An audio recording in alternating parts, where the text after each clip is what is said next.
It is a sports mashup. I believe it's number 6, I guess, since we did the Easter one on Sunday, which means that we're now on to number 6, which means that we're 4 away from double digits, which will happen, I guess, after the NFL draft. So that's always an exciting, deal, I guess, to get to number 10. I don't know how far we got last time before the NBC took us off the air. I'm not sure when that was, but, that doesn't even matter at this point. But we jump in with the NBA, as is tradition around here.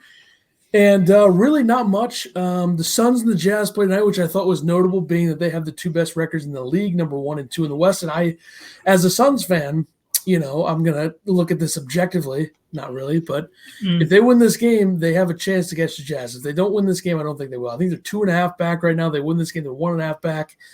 I don't know if they're going to win. I don't really think they will. The Jazz are coming off a loss, so you don't really expect them to lose 2 in a row. But you never know. I guess you play who's in front of you. But Nets and Pelicans tonight. Kevin Durant back for the Nets. But guess what?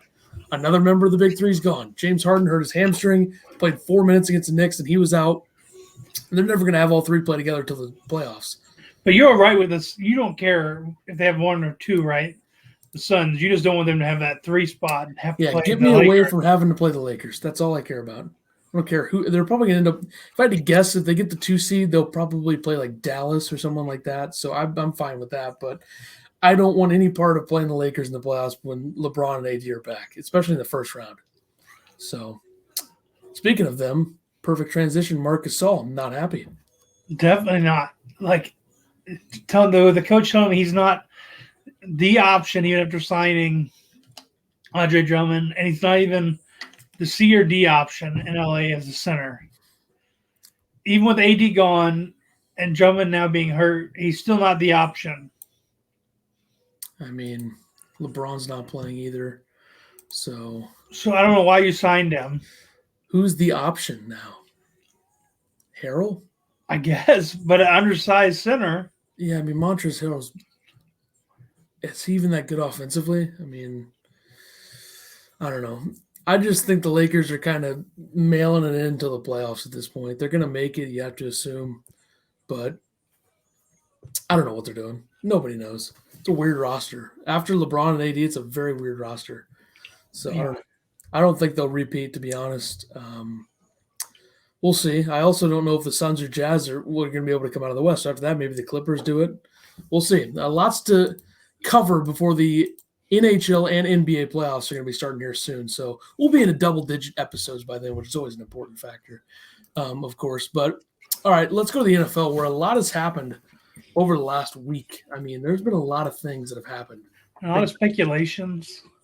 Yeah, that's usually how this goes for about a month in April especially, and then – it's kind of a few months of nothing, and then it starts to heat back up. They're going to be like, hey, which quarterback should we choose to say that he hates his coach? That's kind of what we do in July, so get ready for that. Or they're just going to say, like, hey, what about Rodgers to the Raiders? Yeah. More BS about this. I mean, give me a break. Why the hell would he want to do this? Like, I know we could draft one, but I know there's the odds and ends up there in Green Bay, and we've got a lot of capital down here, and it would bring him closer to home. Yeah, they're acting like they actually have a good enough team around him to make this worth it, which they don't. So that's why it worked for the Bucs. Like, the Bucs already had a good defense. It's just about putting it together, which they did, and they had a lot of weapons for Brady. Same thing with Rodgers. They already had a decent offensive line. Exactly. So this makes no sense. I mean, it's never going to happen. I don't know what the Raiders will. There's so much speculation every year about Derek Carr. I wonder how much longer he's going to last there. I really do. Every year. You never know. I don't know. We'll see. I mean, the whole Deshaun Watson situation probably affected the Raiders going after him, because I feel like they probably would have been going after him. But then the question becomes, does Deshaun Watson want to go there? Because if I'm him, the Raiders team after the quarterback is not that much better than the Texans. It's better, but it's not that much better. So at least he has Waller to throw to. Yeah, and I see Bernard Pollard's wasting his time. I mean, what is the point of this? Come on. Yeah, after 6 years of retirement, he wants to hopes to come back to try playing. Anything more than 2 years after you retire, don't come back, please. He's also like 38, isn't he? So, or 36 or something. So what's the point? You're a safety. Yeah, I don't know. What position in the NFL can you be that old and still be really effective? Quarterback. That's it. Unless he, I mean, tight end, I guess, but he's not. So I mean, you had to keep yourself in pretty good shape for 6 years to be able to. Which I'm sure he kept himself in good shape. I don't know if it was NFL shape though. So everything changes whenever that happens. But to announce last week, so basically the first week in April, hey, I want to unretire and make an attempt to come back to play in the NFL after 6 years. I don't get that. I really don't. And I'm sure he wants to try signing with the Chiefs to probably just try getting a ring. Yeah, I mean, he wouldn't even really play if I had to guess. So I don't know. I mean, the whole thing doesn't make that much sense to me. But you know what? He should try to, if he wants to do it, then do it. Is it going to work? I would doubt that. But you know what? Go for it, I guess. And bigger news, your guy Sam Darnold finally gets traded. I got to say, I think that this is kind of a better deal than I thought the Jets would get. I really do. I mean, I thought that they could get a second-round pick, but they also got a fourth and a sixth, which, you could turn into something else if you wanted to. I feel like the Panthers gave up way too much. If you already have Teddy Bridgewater, I don't know how much longer his contract's for. Yeah, I mean, I don't think Teddy. I'm pretty confident that Teddy Bridgewater will not be the Week 1 starter for them. I think it'll be Darnold. No, but how much is his contract for, and how long is it for? I think they signed him to a 2-year deal that was $36 million. So he's still on for like $18 million this year. Yeah, but I'm sure they could cut him if they wanted to. I don't know how the whole contract structure works with that, but most teams are structured to where they can do that, and I have to assume that they would be willing to do that. But the worst side of Buddy was like, he didn't do much last year. I'm like, he also didn't have McCaffrey for pretty much the entire season. Half his receivers were hurt pretty much most of the season. Like, he did pretty well for what he had last year. But I don't think Sam Darnold is happy. He wouldn't be this happy about a fresh start if he wasn't going to be the starter. No, I'm not saying anything bad about Darnold, but I'm just saying, like, people are hating on Teddy Bridgewater in that situation. I'm like, he did pretty well last year for the cards he had in front of him. Well, as far as it goes for Darnold, this is a great situation for him. They have a really good receiving corps if they stay healthy. Obviously, Matt Rule wanting a fresh start with a younger quarterback, I'm sure. And I'm sure that Matt Rule, when thinking about possibly going to the Jets, because remember, he was kind of in the running there alongside Adam Gase for that job a few years ago. He probably liked Darnold in that situation. Bring him in, reunite him with Robbie Anderson, see how that goes. They have DJ Moore there as well. You got to hope McCaffrey stays healthy. They should be pretty good offensively. But they lost better. Curtis Samuel, right? Yeah, he went to Washington. But their defense is getting better. They're the type of defense that did a really good job at being able to rush the passer and still playing well in coverage. Because I didn't watch them that much, but that's the one thing I noticed when they played Green Bay was they got after the passer. Brian Burns is as good as it gets when it comes to edge rushers right now, and they played really good coverage. And Jeremy Chin from Southern Illinois, elite young safety. So a lot of what Darnold was going to do now is just turn on, hand the ball off McCaffrey, and dump the ball to him.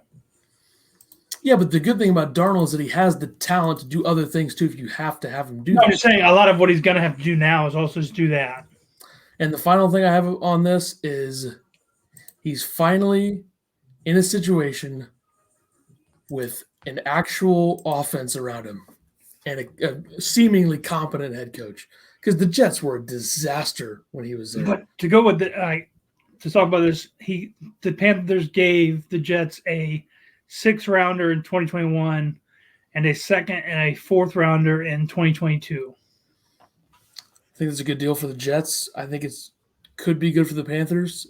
You get a 2nd-round pick for a guy who's been a disaster at the NFL level. Not really all his fault, but I like it for the Jets because now they're going to take Zach Wilson number 2, and the draft will start at number 3, and everyone's going to speculate who is the quarterback that's going to be taken by the Niners. This kind of hurts my fantasy thing, though. I used to always try to pick a Jameson Crowder because Crowder and Darnold had a little connection. But now I can't pick Crowder.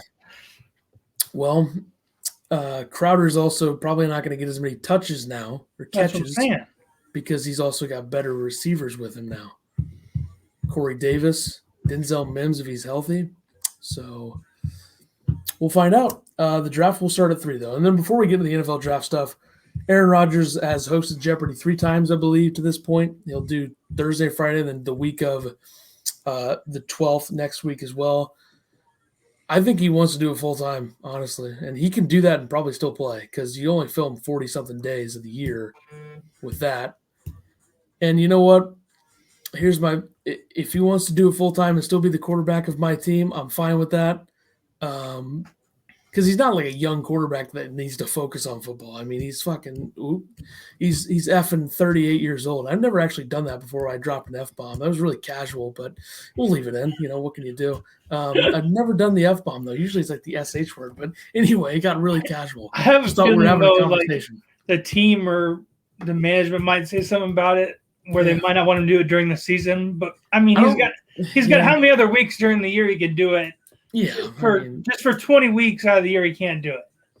Yeah, I think that they should be fine with it. I mean, he's a 38-year-old quarterback, so just let him do it. And I thought he's done a pretty good job in terms of what you expect from a host of that show. Like, I don't know why everyone's expecting him to be like a energetic maniac. It's Jeopardy. I mean, it's a nerd show. I mean, what do you expect? And I think I've never seen him this into something outside of football, honestly. So seems like he wants to do it, and if he wants to do it, go ahead. Now let's get into the draft. This is where, the NFL draft is always a very hot topic in April, even more so last year over every other year because there's nothing else going on. But we're going to look at 2 mock drafts.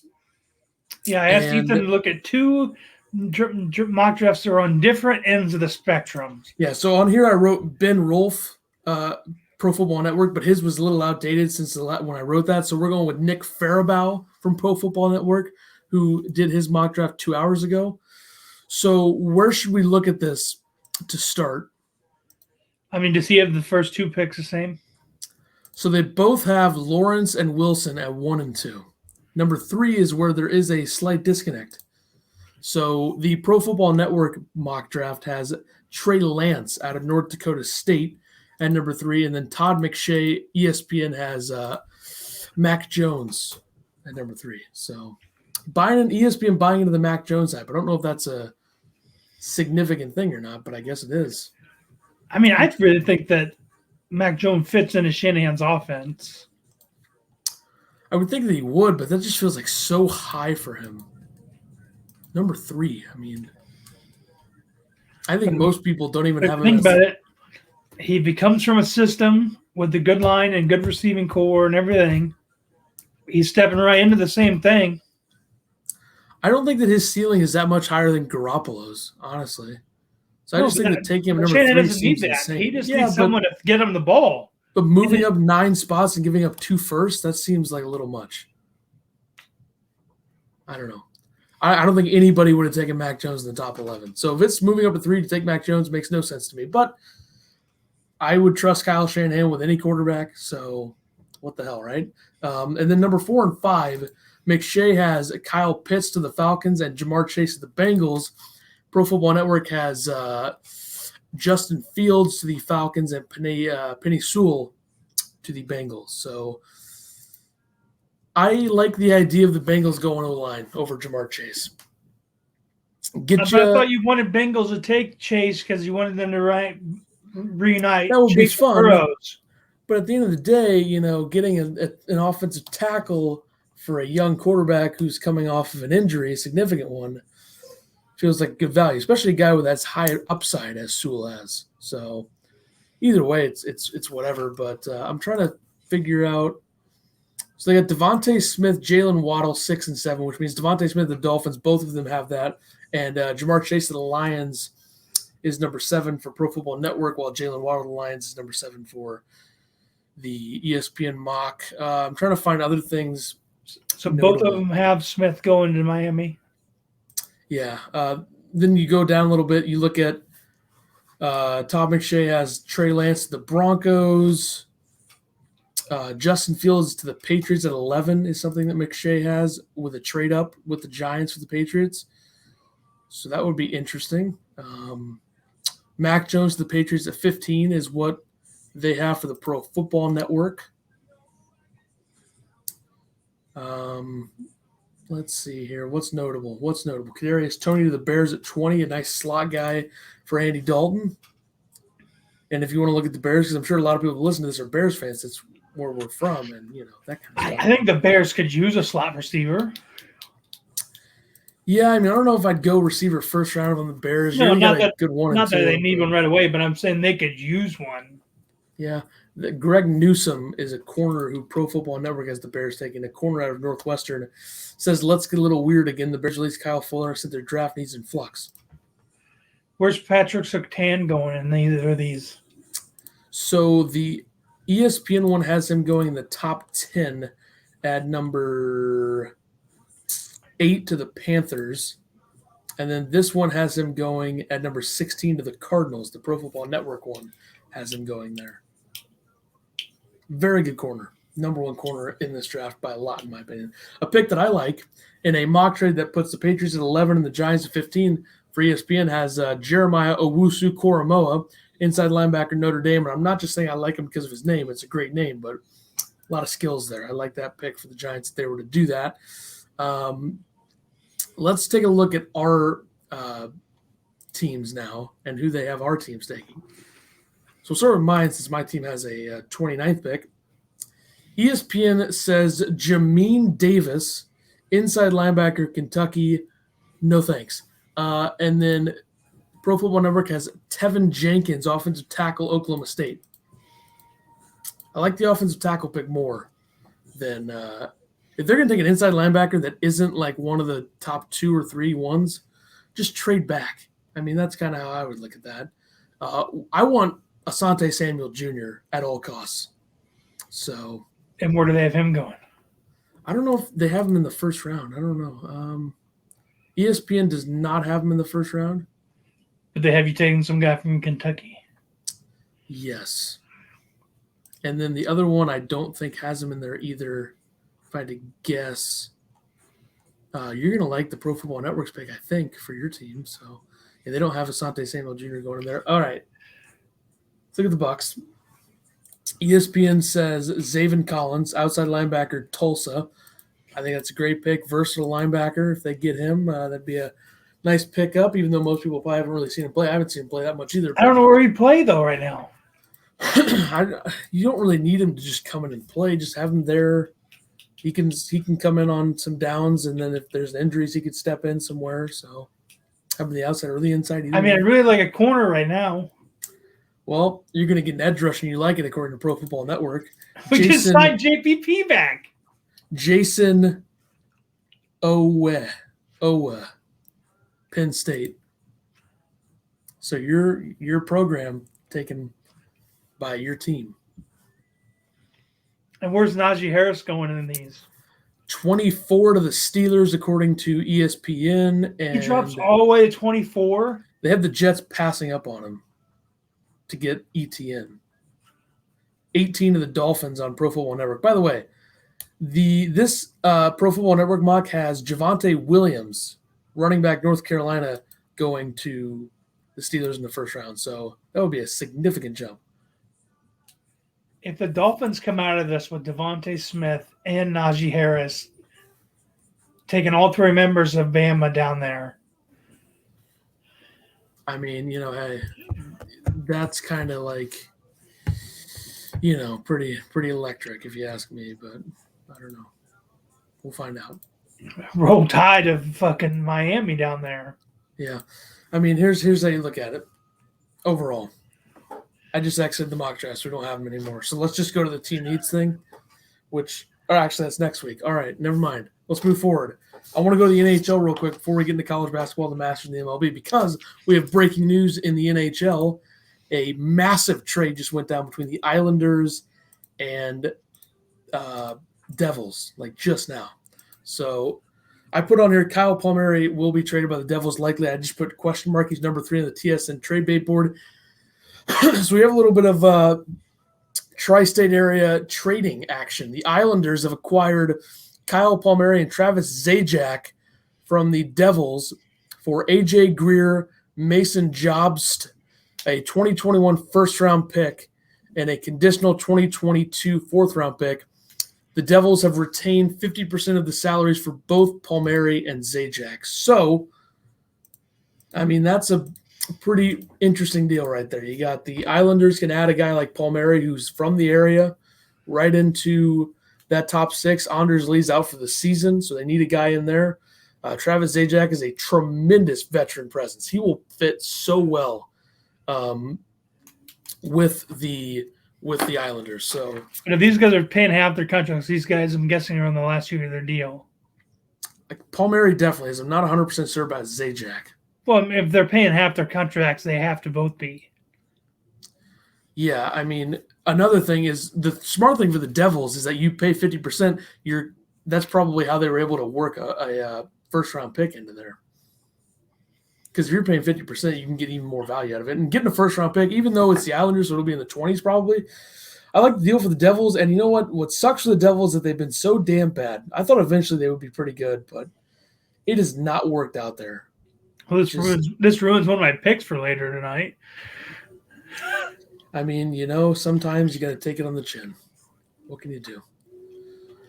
But so that's the first big trade. I'm expecting, I do write for the hockey writers, so I have some people on the inside from the hockey writers that know some things. So I'm expecting that Taylor Hall will be moved next. Let's go back now to the NCAA basketball stuff. The season's over as Baylor waxes Gonzaga. I don't really want to talk about this game other than the fact that Baylor just beat Gonzaga by hitting every single shot and just being all over them defensively. That's what happened. That's how you beat Gonzaga. Make everything and defend. UCLA made everything, didn't defend. But I did tell you, if they got him into the guards into some type of foul trouble early, it could change the outcome. And what they do early, they got Suggs in a little foul trouble. My big thing for Baylor was getting physical with Drew Timme and using your fouls. Because between Thamba, Chamwa Chachua, and Vital, you have 15 fouls. Use them. And they did. They got physical with him. They also didn't that was premium Baylor. That's the reason I had Baylor as my number one team for a good month there before they had a COVID pause. Well, then they had at one point they had Timmy and is it Watson? Yeah, Anton Watson is. They had them on the floor for a good amount of time, and that's the first time the announcer it's the first time we've seen these guys on the floor together for a good amount of time. Yeah, I mean, just a dominant win for Baylor. You think about where the program was when Scott Drew took over in 2003. Now they've won a national championship. Extremely good team. Sucks the tournament's over, but what can you do? Mark Few just can't get over that hump. Yeah, and I think the big thing with this is that I don't really think people should be that critical of Mark Few in this game. What's he supposed to do?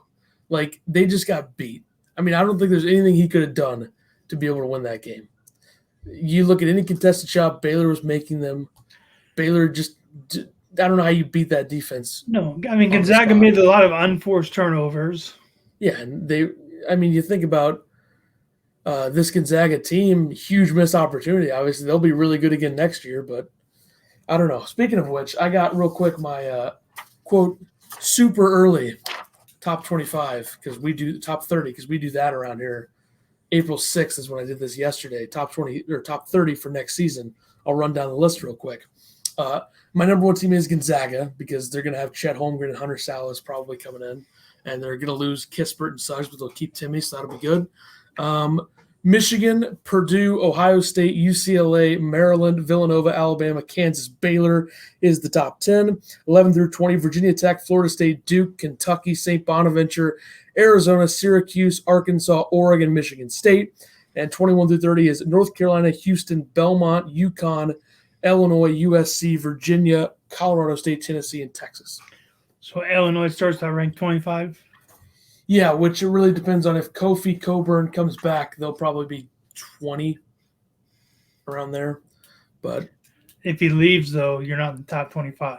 If he leaves, I would say 28, 29 probably, depending on if they can get any other big transfers. So that'll be the big deal there. I expect Duke and Kentucky and North Carolina to all be much better next year, especially Duke and Kentucky. St. Bonaventure is going to be great. They're going to have a lot of guys returning. UCLA, same thing. A lot of guys returning. Purdue, same thing.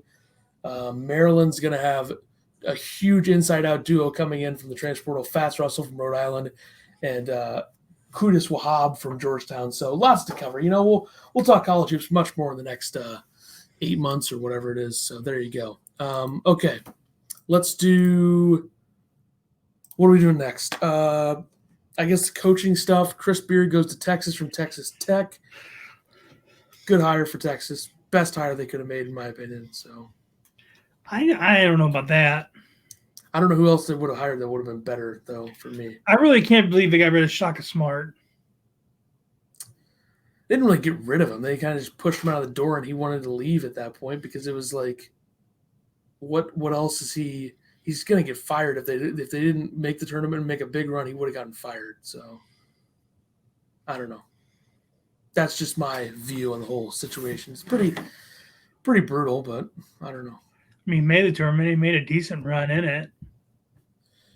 Well, they won the Big 12 tournament, which helped him, but I still think that he would have been pushed out the door anyway, unless they made like a Final Four next year. But the expectations versus what they should be at Texas are a little high, which is traditionally how it is when you have that much money. Porter Moser at Oklahoma, another one where I think it's best hire you could have made. Loyola Chicago, what he did there, making it to a Final Four, then a Sweet 16. Good hire. I like that a lot. Roy Williams retired, and then he has Hubert Davis coming in right away. I don't like this hire. No, and it was so quick for him to do that. And these are huge shoes for Hubert Davis to fill in and fill in fast. Here's the good thing. I think he's liked by players. I think he's a good guy, and he's been there for 9 years as an assistant. The bad things. No experience as a head coach. I mean, I don't even know. I should have wrote these down because I had them all in my head. Now He's going to be leaning on all these other assistants that were still there. Yeah. I would have hired someone who already had head coaching experience, to be honest. I'm all for guys getting an opportunity like this, which, I'm not wishing that he does poorly, but I would have hired Wes Miller. That's just me. Played North Carolina, from Greensboro, North Carolina.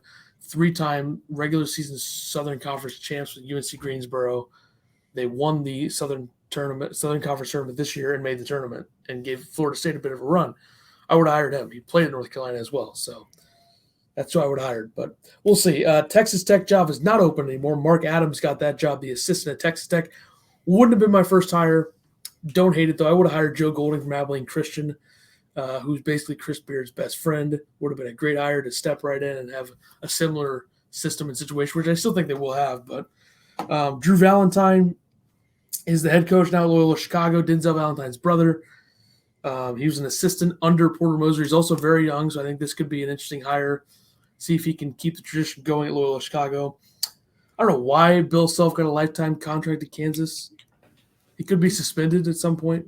Yeah, I think he will be. But he's got possible suspension still incoming from the Adidas deal and all that. He's going to get a suspension, yeah. But he gets a lifetime contract. He's not even – I got to be honest. And this is not me like salty that he left Illinois all those years ago. He's not that good of a coach. He's a good recruiter, and when he doesn't cheat occasionally, I'm sure, which they all do, but what can you do? And he gets a lot of players because of the name on the front of that jersey. Yeah, Kansas. Roy Williams was great at Kansas. And then he left, and then Bill Self came in. And also, I mean, for the longest time, there was nobody in the Big 12 that could contend in the Big 12. But now all of a sudden, Texas could compete in there. And now all of a sudden, here comes Baylor, Oklahoma State, Oklahoma. If I had to rank the current 4 blue blood program coaches, let's go 5. Let's just throw Michigan State in there. They're not really a blue blood, but over the last 20 years, there's always that classic tournament at the beginning of the season with all those teams. Basically, 4 of the 5. We'll throw Michigan State in there. If I had to rank those coaches, I would say Coach K is number 1, obviously. Number 2, I guess you got to go Tom Izzo. 3 is Calipari. And the only reason that Bill Self is not last is because Hubert Davis is in North Carolina. Bill Self is 4th, and then Hubert Davis. I'll take Calipari any day of the week over Bill Self. I think I'd still put Bill Self over Calipari. I would not. I can't stand Calipari. I think he's a better coach than Bill Self. Yeah, I also think he's better. But he's also the one who started the one-and-done era, mostly through college, which is also ruining a lot of college basketball. He also made it to a national championship with Memphis. Lost to Bill Self, but was that team better? No. No, and they also couldn't make free throws. And they were going to win that game if Mario Chalmers didn't hit that three, I bet. So, They could have easily won it if they could have made free throws. That would have been a good idea too. But, I'm just saying. I don't know. I just feel like Calipari and Self really aren't that good at coaches either way. But I like Calipari more, so I'll put him over Self. That's all I have to say about that. Here's a coach that I hate. Sean Miller. I hate Sean Miller. You skipped Shaka Smart to Marquette. I already covered that enough in this episode, basically by mentioning him once. Good hire for Marquette. So, yeah, Sean Miller. I mean, come on, guy's a loser. I don't like Sean Miller at all. Cheated his ass off at Arizona, and here's what it all comes down to.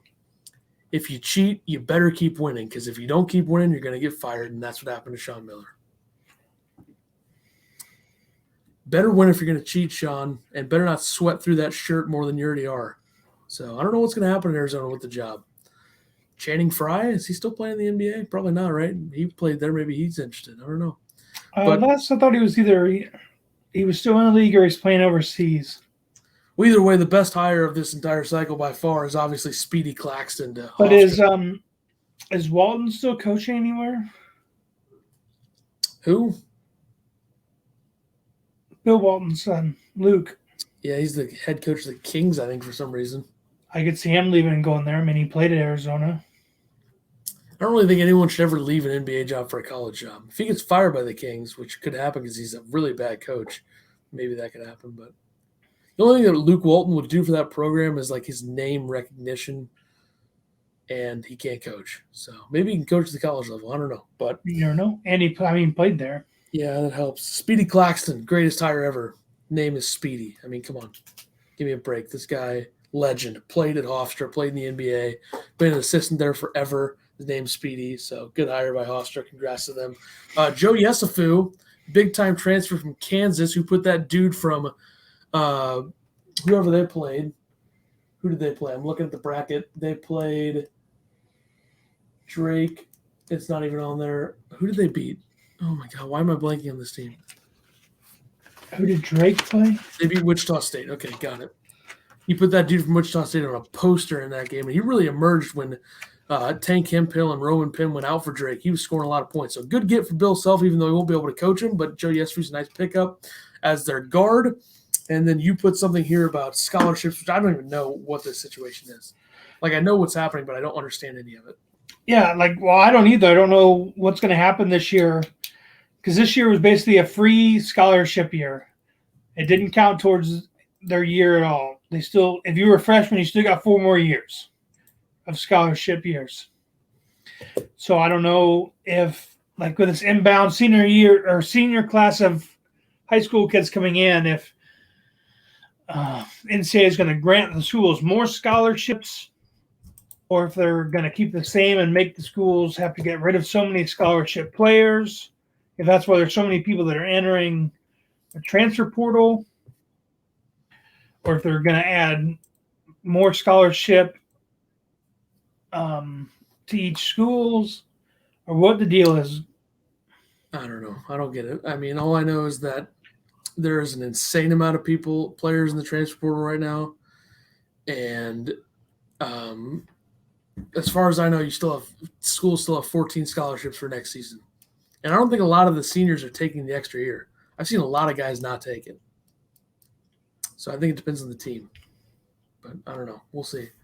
Maybe someone who knows more about the situation can comment on the video on YouTube or something. So if you know more, let us know. That would be great.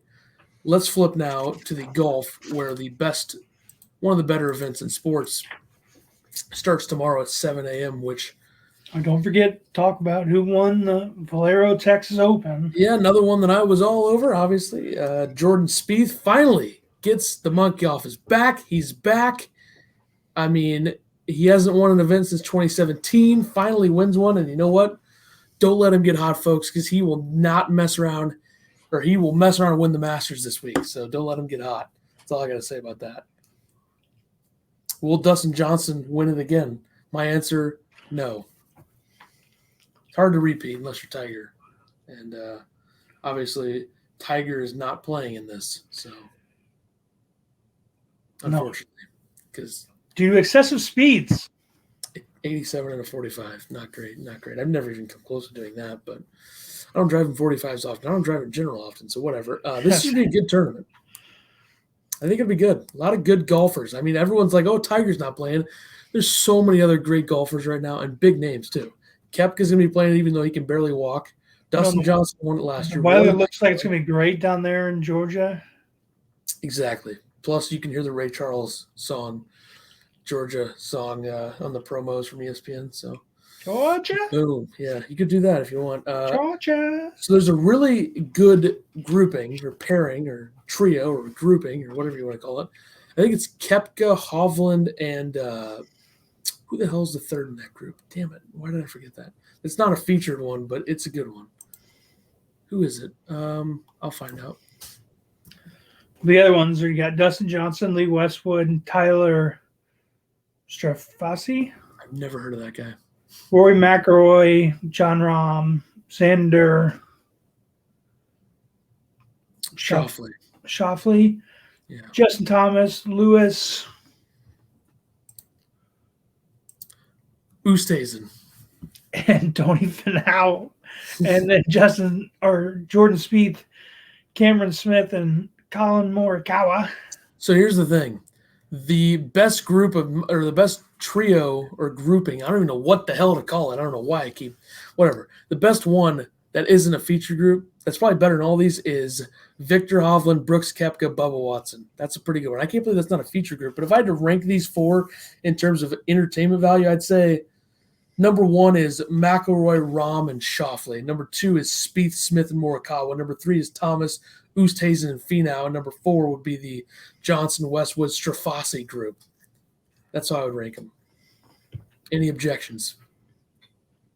Yeah, why are you hating on my guy Lee Westwood? Okay. I mean, come on. Yeah, I'm all about the top two in these three. The third doesn't really matter. But I would take Rory and John Rahm, plus the third's pretty good too, is Schauffele. Then you have Spieth and Smith, or Spieth and Morikawa. Sorry, Morikawa's great to watch. He's got a terrific swing, probably one of the best swings on tour right now. And then Thomas and Finau, that's good. And then Johnson, Westwood, I mean, come on. I know Dustin Johnson won and Lee Westwood somehow like competing this year, but yeah, I'm good on that one. But you know, I wish in that group like Matthew Wolff was in there just to add his swing into that mix. Or Bryson. How is Bryson not in a feature group? I'm okay with that. I would like Matthew Wolff in there just to get his little hitch in there. Like Bryson, dislike him. He's good to watch. I didn't say anything. I just want Matthew Wolff in that group. Okay, let's take Strafasi out, put Matthew Wolff in, and then we take Cameron Smith out because who cares, and put Bryson in there. Bryson, Spieth, and Morikawa will be electric. Just saying. That's just my opinion on the whole deal. But now we go to Major League Baseball, where the Reds are apparently good. 37 runs in 3 games, granted 2 of them against the Pirates, but I think a lot of what this has to do with, while their offense is good, their stadium's a joke. So it helps. Naquin has 4 homers. Castellanos has 4 homers. So I wonder what your tweet was about. Why is their stadium a joke? It like you could barely swing and hit the ball to right field and go out. I just saw your tweet and I didn't know what you were talking about. I could hit one out of there. Honestly, I could. Especially right field. I could probably hit one out of their left hand. Go to Cincinnati right after this. If someone is throwing decently hard BP and I'm batting left hand, all I got to do is connect once. I can hit it out of there to right field. Yep. Pretty confident in that. So maybe it'll happen one day. If we get famous, call up the Reds and be like, we want to hit some home runs. And then they'll be like, okay. And then boom. Not we. There's one guy who thinks he can hit one out. Yeah. I think I could. But anyway, the Braves are 2-4. They started out 0-4, but they won both games, the doubleheader against the Nationals today. I just want to put this on there because that's my World Series pick. They'll be fine. Ozzie Albies is 0-19. Like, how often is that going to happen? And this was the Nationals' first 2 games, right? Yeah, it was. Or they played 3. The Nationals are 1-2, and the Braves are 2-4. So, yeah. And then I just also want to put this in there. There's no debate on who the two best pitchers in baseball are. They're both in New York. It's Garrett Cole, Jacob deGrom. I refuse to hear otherwise. I mean, I don't think anybody's close. I think deGrom wins the Cy Young, even though I didn't pick him. I think he wins it. And I picked Garrett Cole to win it in the AL. So, Did I pick deGrom? You might have. I picked Walker Buehler. So, problem for deGrom is that division is hard to pitch in. Even though the Marlins offense is abysmal. I did pick deGrom. That'd be his third in 4 years to pretty much get him in the Hall of Fame. But what was I just thinking? I don't know. All right. We'll move forward to whatever we were going to do next, which I guess was the rest of the NHL stuff. Yeah. What are the Sabres doing? Did I put that? I don't even know why I put that on there, but they suck. So there you go.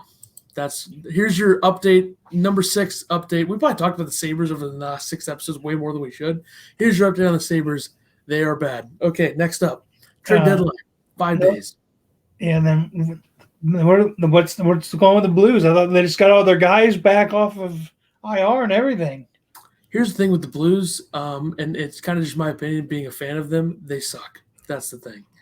I just got told from another Blues fan to watch out. Everyone's off the IR. Everyone should be scared. Here's the problem with that. That fan probably has no idea what anything means in this sport. And the big problem is the Blues, when they won the Cup over your team, of course, by the way, just want to throw that in there because I really deserve that because the Bucks killed the Packers twice. So you have to rub it in? A little bit. When they won that, they were huge. Their defensemen were enormous. Now you get Torrey Krug, who's 5'9". You got Justin Falk. Petrangelo's gone. Hey, but he plays bigger than 5'9". Yeah, he's not really the problem. I'm just throwing him in there because their defensive core right now is so much smaller than it was. And the biggest part of the way that coach Craig Berube wants to play is physical and big, and they don't have that anymore. Maroon's gone. Sundqvist is out for the year. Gunnarsson's out for the year. Guys are going in and out on IR. And the biggest thing is the NHL is like a skill league right now in the regular season. So you got to have a lot of skill to be able to make it into the postseason. Robert Thomas, Jordan Kyrou, Vladimir Tarasenko, Mike Hoffman, all of those guys who are skill guys do not fit at all into this system because it's not a speed system. You got to have more speed in the NHL. It's like try to F around till you have a good shot or till you can get your best shot on goal and just dump it in and chase it. It's never like zone entries where you got 3 guys, 3-on-2, and they actually make a skill play. It's a mess. I mean, the whole thing's a disaster. If they didn't win the Cup, he probably would have been fired by now. But I think they're going to trade some piece of the deadline. They got 18 games left.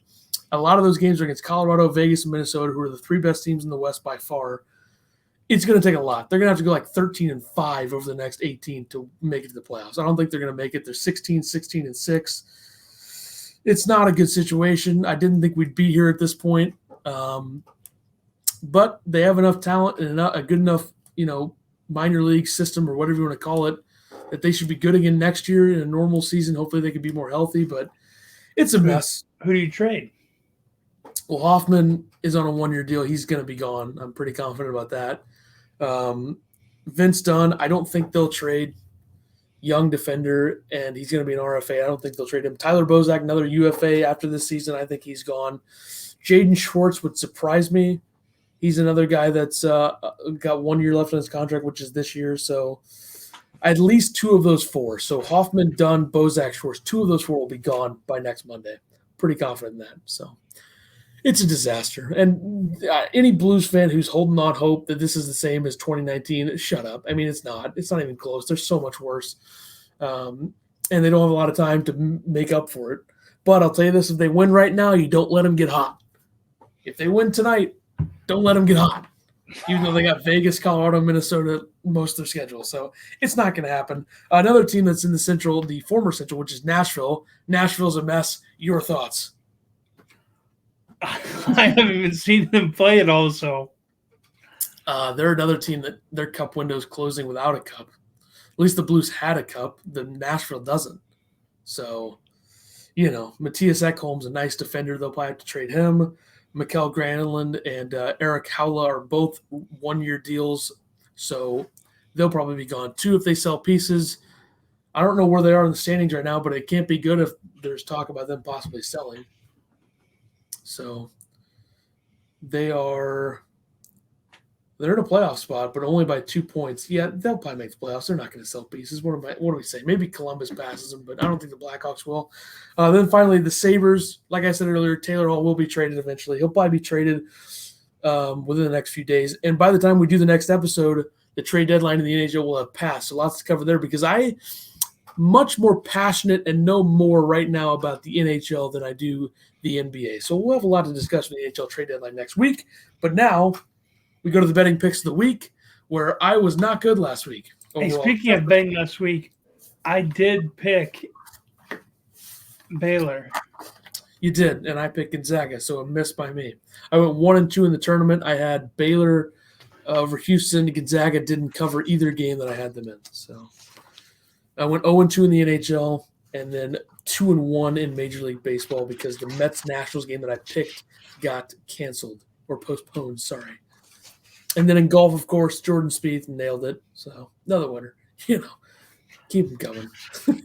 See if I can do it at the Masters this week. Let's start there. 4 golfers, Masters.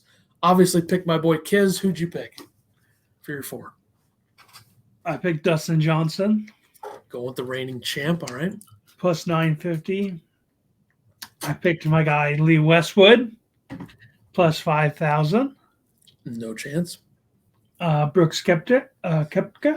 He can't walk, but I'd be surprised if he does well, honestly. He can't really walk.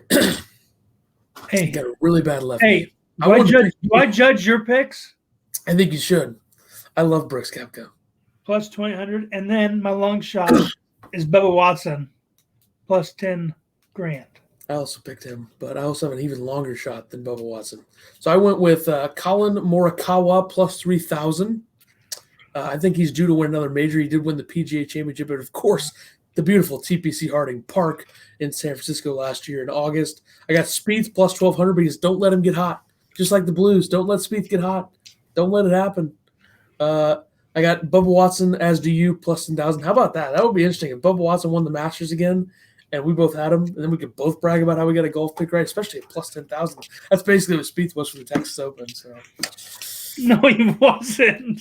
Yeah, I'd like to think that he was. He was like plus 1,200. Still, he hadn't won in 4 years. It's still a gutsy pick.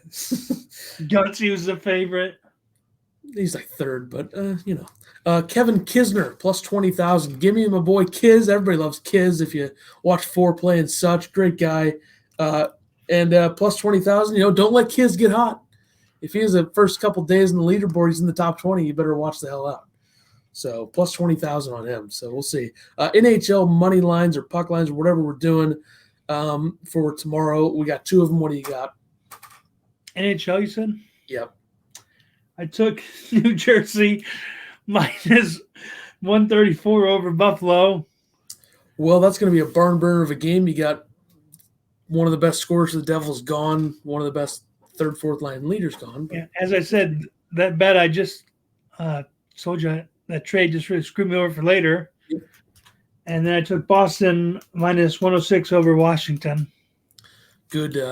What division is that? Eastern Division or whatever the hell it's called. Yeah, that should be good. I have the Oilers.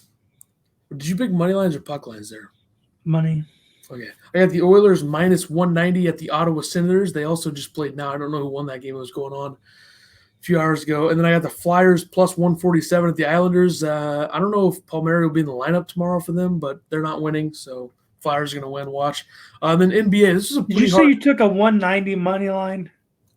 Minus 190 because I couldn't. I just would it really pick the favorite there? Yeah, I don't know. I just went with it. I wanted to try to get a guarantee, and then plus 147 of the other one. So NBA lines. These are pretty hard spreads to pick. They didn't have spreads for every game, and we just had to go with it. So who'd you take? I got the Thunder plus 2 at the Cavs. I just think both teams suck, and the Thunder suck less. I almost took that game. I was going to take the Cavs. I got the Lakers plus 8.5 at the Heat. I know LeBron and AD are out, but I think they can keep it close. I took the Suns plus 5. If they win tonight, that's not going to hit tomorrow, so we'll see. And then I took the Kings minus 4.5 over Detroit. All right, let's go MLB. Finally, we have the money lines for 4 games.